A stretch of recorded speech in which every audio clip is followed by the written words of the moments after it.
They expected a debate. What they got was a reckoning. The auditorium buzzed with the low hum of voices, the kind of tension that makes the air feel heavier than it should.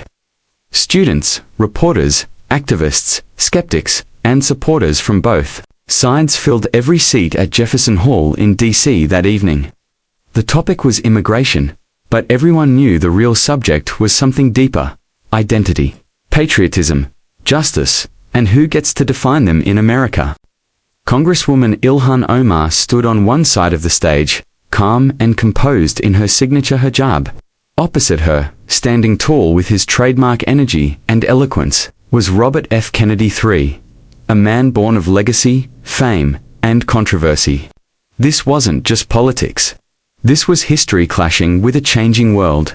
From the outset, Omar delivered her message with piercing clarity. She spoke about the immigrant struggle, the American dream crumbling for those who don't fit the mold, and the hypocrisy she's faced for daring to speak up. She recounted stories of children in detention centers, of Muslim families targeted at airports, of communities left behind. There was fire in her voice, but pain, to the kind you don't fake. Then came Kennedy's turn.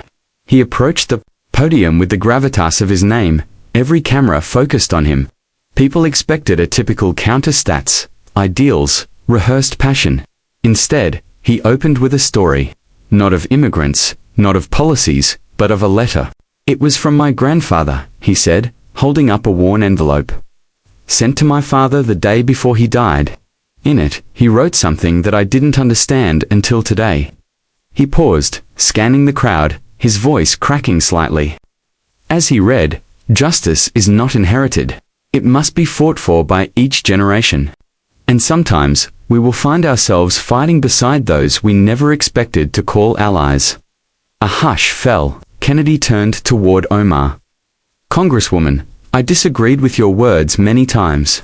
But I never once stopped to ask why you said them. I listened to respond, not to understand. That changes today. Gasps rippled through the audience. This was not the scripted attack they'd come to see. It was raw, unscripted.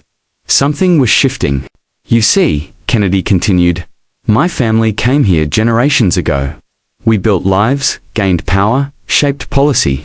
But in that journey, we also helped shape a system that benefits some and burdens others. And when people like you challenge, it feels like an attack, but maybe it's a call. Omar's eyes glistened. She wasn't expecting this. Not from him. You called us hypocrites once, Kennedy said, facing her. You said we wave the flag, but forget the people. That stung, but you were right. And I'm not afraid to admit that anymore. There was a silence that seemed to stretch forever.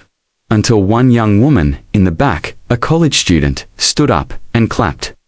Slowly, others joined.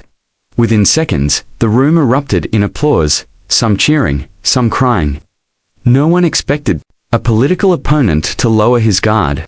No one expected vulnerability. When the noise settled, Omar stood and responded with equal grace. I didn't come here to be agreed with, she said. I came here to be heard. And today, for the first time in a long time, I was. The rest of the evening turned into a dialogue, not a debate. Two leaders, different in almost every way, finding common ground in the messy middle. They talked about reform, but also about grief. Omar losing her father to COVID, Kennedy losing cousins to addiction and tragedy. They talked about fear, about being misunderstood, about what it means to love a country that doesn't always love you back. The moment that would be remembered most, though, wasn't what either of them said. It was when Kennedy stepped forward, reached out his hand, and Omar took it. Not for show, for real. Two human beings, trying. By the end of the night, people walked out changed. Not because minds were swayed by policy, but because hearts were opened by truth. A week later, they appeared on a joint panel in Minneapolis. Then another in Boston. Not as political allies, but as co-advocates for civil discourse. Kennedy began, speaking openly about the broken systems his family once protected.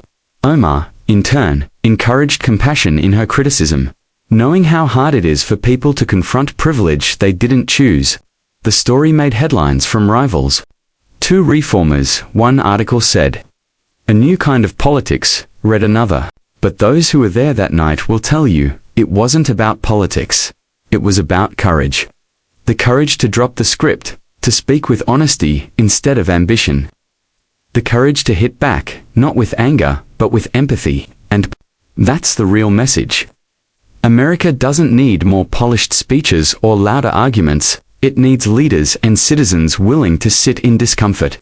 To listen without preparing their defense, to see humanity before ideology. What happened that night wasn't expected. It wasn't rehearsed. It was real. And in today's world, that's the most powerful thing of all.